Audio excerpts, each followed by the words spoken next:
Hello everyone, it is Briximus Prime back for another Marvel Legends action figure review, and today we're going to be taking a look at the Marvel Legends Retro Collections, The Amazing Spider-Man, the Bombastic Bag Man.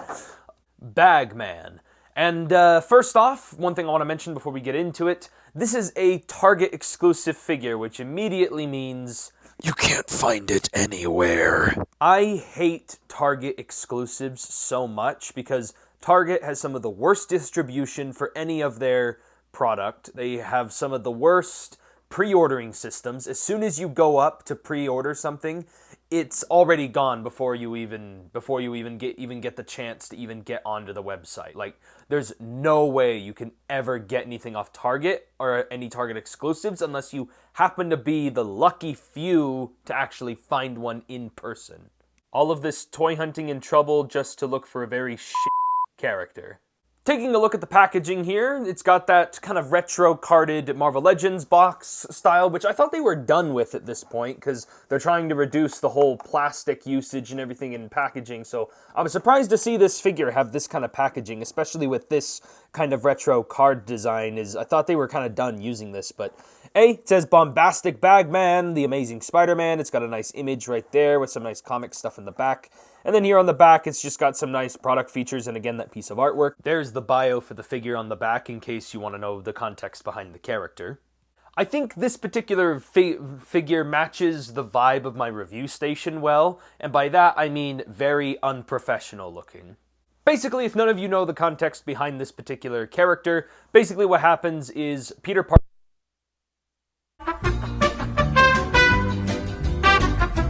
Basically, when Spider-Man got his symbiote suit in the Secret Wars comic, later he finds out that it was a living thing, and then he tries to get the help of the Fantastic Four to take it off. And then, after he gets it off, Johnny Storm gives him this as an extra suit meant to be kind of like a gag.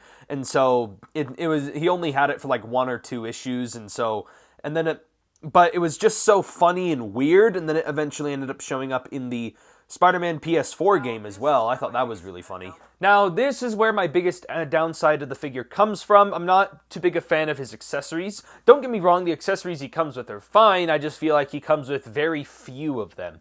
First off, he has this little piece here of a little piece of paper with an old gag of, written with the piece of paper, "Kick me." Did anyone ever actually, kick anyone who actually had one of these on their back?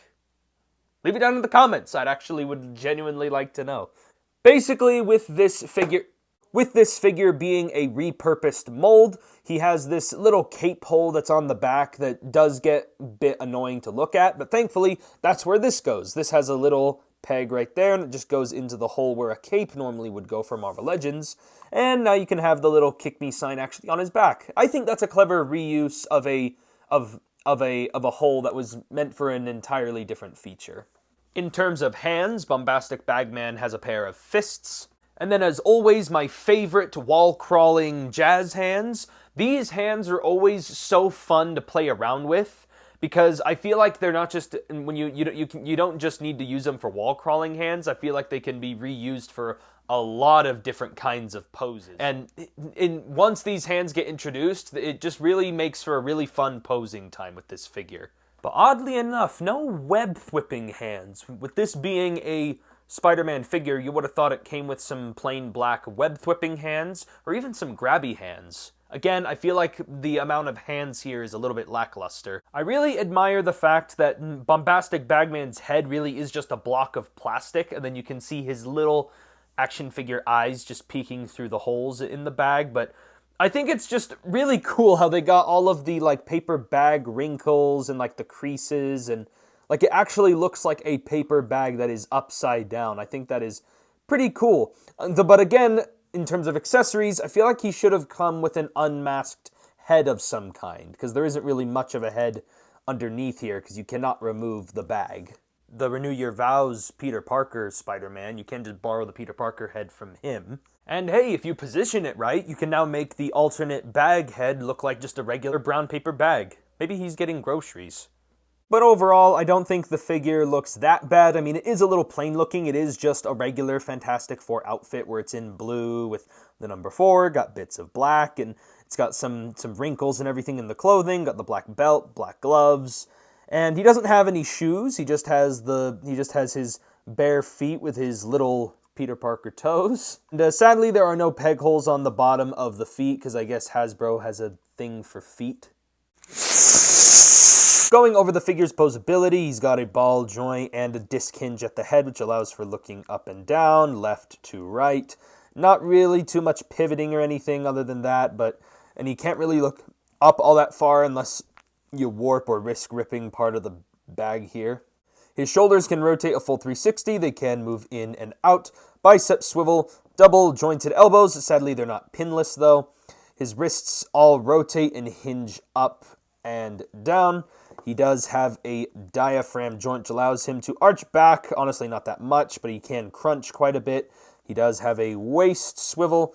Hips can kick forward. They can't really kick back too far. They can move outward to a good degree. Thigh swivel, double jointed pinned knees, and then his ankles can move up, they can move down, and he does get ankle pivot at those bare feet. So, yeah, pretty good for a figure like this. It's nothing too big. It's nothing too superposable like the Renew Your Vows Spider-Man figure, which I would have liked this body molds to be like. But if an action figure can recreate its own box art, I think that is at least a plus. It isn't that hard getting this guy into some kind of pose. Every time I go and get a figure on camera, it always does the thing that I don't want it to do. Every time I think it's going to stand up, it falls over. Every time I think it's going to fall over, it stands up. It's just... The best way I can describe this figure is it's basically like Shrek. Hear me out, hear me out. Just like the movie Shrek, it is so ridiculously stupid and funny and clever, and yet it does all that and somehow manages to be still amazing. Spider-Man. And for comparisons here, here's Bombastic Bag Man with the last suit that he had before this one, the symbiote suit Spider-Man. Here he is compared next to the Renew Your Vows Spider-Man Marvel Legends figure. And then here he is compared next to the last retro carded Marvel Legends figure I took a look at, the Retro Collections Ghost Rider, with riding on his non-existent motorcycle. And that is basically it for my review on the Marvel Legends Retro Collections Bombastic Bag Man. And yeah, pretty simplistic figure with some pretty simplistic accessories, but honestly, that's all I really wanted out of this figure. Obviously, there is some stuff that I thought was a little bit half-baked, like I wasn't a fan of how he doesn't come with, it feels like doesn't come with enough hands, feels like he doesn't come with enough like web effects or enough like alternative parts, but overall, the actual Bombastic Bag Man itself is actually not bad, even with it being based on an older body mold. I still think this thing really lives up, I guess, to the hype. Was there anyone hyping up this figure? But overall, I think it is a pretty good figure, and I do think this particular character deserved to be in the free DLC for the Spider-Man PS4 game. Best decision that Sony has ever made. And overall, I think the actual figure itself is fine. I just still can't help but feel like there's something missing. But I am still very satisfied with posing this guy around. It's some of the most pleasant posing I've ever had with a figure. Once I pick this figure up, I get him in like 10 separate poses before I can't even put him back down again. Like, I play with this figure actually quite a bit. He's probably the one Marvel Legends desk toy that I play around with the most out of any of my other Marvel Legends, and that's really saying something considering I have Doctor Doom's the other Marvel Legends sitting on my desk. I still don't think this figure was worth all the trouble with all the Target exclusive BS going around, but overall, I still say this figure really deserves a very solid 7 out of 10. I really like it, I just wish it was a teeny bit better, or that it wasn't a Target exclusive, it was more accessible and easier to buy, but it's just really hard with obscure characters like this who are just so ridiculous. But yeah, that is basically it for this review. If you guys liked it, give me a like on the video, comment below what you guys think, subscribe to the channel for more Marvel Legends and action figure videos, and I'll catch you guys next time.